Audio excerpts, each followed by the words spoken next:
Director नाग अश्विन के direction में बनने वाली फिल्म यानी जिसकी लीड रोल में है प्रभास, उनकी इंट्रोडक्शन के ऊपर यानी फिल्म के कैरेक्टर के इंट्रोडक्शन के ऊपर इतनी सारी वीडियोस आ चुकी है कि अगर इन सभी को जोड़ दिया जाए तो ये अपने आप में ही एक फिल्म बन जाएगी 1 घंटे की। लेकिन इतना सब कुछ होने के बावजूद इन्होंने एक नई वेब सीरीज कल की 2898 AD के ऊपर भुज्जी एंड भैरवा के ऊपर एक 2 एपिसोड की वेब सीरीज निकाली है, जिसमें कि भुज्जी और भैरवा के रिलेशन को दर्शाया गया है और इन दोनों का हमारे बीच एक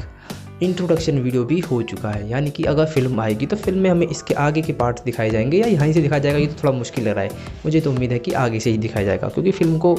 ज़्यादा लंबा खींचेंगे तो नहीं, क्योंकि फिल्म का इंट्रोडक्शन ही अगर 15-20 मिनट या आधे घंटे का हो जाए तो फिल्म देखने के लिए बचेगा ही क्या। अब सीरीज़ की कहानी के ऊपर बात करी जाए तो सीरीज़ की कहानी कुछ इस प्रकार से शुरू होती है कि भुज्जी एक AI बॉट है, रोबोट है, बॉट है जो कि किसी कॉम्प्लेक्स के अंडर में काम करता है और वहाँ पर उसको अगले इस मिशन के बाद एक प्रमोशन मिलने वाला है। लेकिन प्रमोशन से पहले ही उसका ये मिशन फेल हो जाता है, जिसके कारण वो एक कूड़ा बनकर रह जाती है और उसको कूड़े के ढेर में फेंक दिया जाता है। और यहाँ से शुरू होती है हमारे भैरवा की कहानी, जो कि काशी का रहने वाला है और वहाँ पर वो काफ़ी ज़्यादा फेमस है। इस बात से नहीं कि वो बहुत अच्छा आदमी है या बहुत अच्छे काम किया है उसने, नहीं, इस बात से कि उसकी किस्मत इतनी ख़राब रहती है कि वो जो भी काम करता है वो हर बार गलत ही हो जाता है। मुझे तो यही लगता है। लेकिन हमारे भैरवा को इस सीरीज़ में काफ़ी ज़्यादा हंसमुख यानी कि फनी वे में दिखाया गया है और मुझे लगा था कि जब ये सीरीज़ आएगी तो इसमें प्रभास के ऑफिशियल वॉइस दी जाएगी या फिर शायद उसके डबिंग आर्टिस्ट का दिया जाएगा। लेकिन जो भी कहो, उन्होंने प्रभास की जगह एक डबिंग आर्टिस्ट का वॉइस दिया है, जो कि काफ़ी अच्छा है, देखने में भी मज़ा आता है। भैरवा जो कि काशी का रहने वाला है और वह एक बाउंटी हंटर है, यानी कि जिसमें कि उन्हें बाउंटी को पकड़ने के बाद उन्हें एक उस तरह का इनाम दिया जाता है एक कॉम्प्लेक्स के थ्रू, जिसके अंडर हमारी भुज्जी भी वर्क करती थी स्टार्टिंग में। इसमें इनाम पर रखे हुए पैसे को यूनिट्स में बांटा गया, यानी कि एक अलग दुनिया है तो अलग दुनिया में हमारे पैसों का भी अलग नाम है और जिसको यूनिट के नाम से दर्शाया गया है। अब इसके पश्चात हमारे भैरवा के पास एक नोटिफिकेशन आता है कि एक बाउंटी जिसके ऊपर कुछ तरह इनाम है और उसे पकड़ने के लिए कुछ लोग भिड़े होते हैं। मतलब एक बाउंटी को पकड़ने का ऑर्डर आता है, जिसमें कि हमारा भैरवा भी उसे पकड़ने के लिए निकल जाता है। लेकिन हमारे भैरवा के पास किसी तरह का व्हीकल ना होने की वजह से वह उसे पकड़ने की कोशिश करता तो है लेकिन नहीं पकड़ पाता है, और जिसके कारण वो अपने कुछ और यूनिट्स को गवा देता है, यानी जो कमाता नहीं उससे ज़्यादा ही गवा देता है। लेकिन उस बाउंटी के पकड़ने के चक्कर एक व्यक्ति के व्हीकल को तबाह कर देता है, जिसके कारण उसको उसका भरजाना भरना पड़ता है और वह उसको कुछ कर नहीं पाता तो वह उसे कूड़े में फेंकने को चला जाता है। और जब वहाँ पर फेंकने जाता है तो वहीं पर उसकी मुलाकात होती है भुज्जी से, जहाँ पर भुज्जी उसे सलाह देती है कि कुछ चंद यूनिट के लिए इस कूड़े को फेंकने से अच्छा है कि भैरवा खुद के लिए ही, अपने लिए मतलब स्वयं ही खुद के लिए एक व्हीकल बना ले, जिसके लिए वो भुज्जी उसकी हेल्प कर सकती है। और यहीं से शुरुआत होती है हमारी भुज्जी और भैरवा के रिलेशन की कहानी, मतलब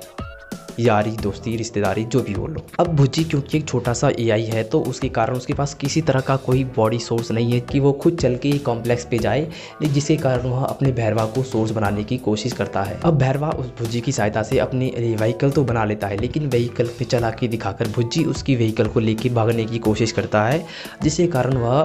अपने कॉम्प्लेक्स पहुंच तो जाता है लेकिन उसके खुद के बंदे ही उसे नहीं पहचान पाते, मतलब सिक्योरिटी वाले। लेकिन अपना भैरवा भी काफ़ी चालाक होता है, वह उसको इतना कंट्रोल करता है कि वह अपने रिमोट के थ्रू अपनी गाड़ी को अपने पास वापस बुला लेता है, जिसके कारण भुज्जी व्हीकल के साथ ही खुद चल अपने भैरवा के पास लौट के चले आती है। लेकिन इसी दौरान एक बाउंटी की नोटिफिकेशन आता है अपने भैरवा के पास, जो कि एक होलोग्राफी बाउंटी है और जिसे पकड़ने के लिए वह दोनों निकल पाते हैं। अब हम सीरीज में यही देखते हैं कि हमारा भुज्जी और भैरवा दोनों मिलकर किस तरह से उस होलोग्राम बाउंटी को पकड़ते हैं और क्या उसे पकड़ पाते हैं या नहीं, वो हमें इस सीरीज़ में देखने को मिलता है। लेकिन इसी बीच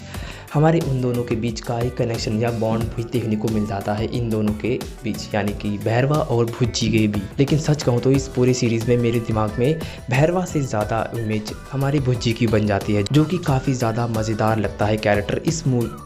इस सीरीज़ में। अब सीरीज़ की बात करो, सीरीज़ काफ़ी अच्छी बनाई गई है और सीरीज़ की कहानी बहुत अच्छी है और मुझे उम्मीद है कि भैरवा मतलब कल की 2898 AD इस सीरीज़ की तरह ही काफ़ी अच्छी होगी। ये एक एनिमेटेड सीरीज़ है तो इसको हम उस वे से नहीं देख सकते कि रियल वाली मतलब हमारे इंसानों की तरह दिखने वाले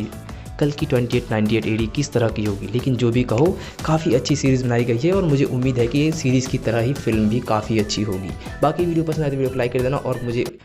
लेकिन एक मिनट, मैं तो एक चीज़ बोलना ही भूल गया कि इस सीरीज़ में सुनाई गई कहानी जो आपको इस सीरीज़ के बैकग्राउंड में सुनने को मिलेगी, मतलब म्यूज़िक काफ़ी अच्छा और मज़ेदार है। आप जब सुनोगे तो यकीन नहीं होगा, एक बार आंख बंद करके और कान खोल के ज़रा सुन के देखिएगा, काफ़ी मज़ा आएगा। बाकी वीडियो पसंद आए तो अब जाके सब्सक्राइब कर दीजिए।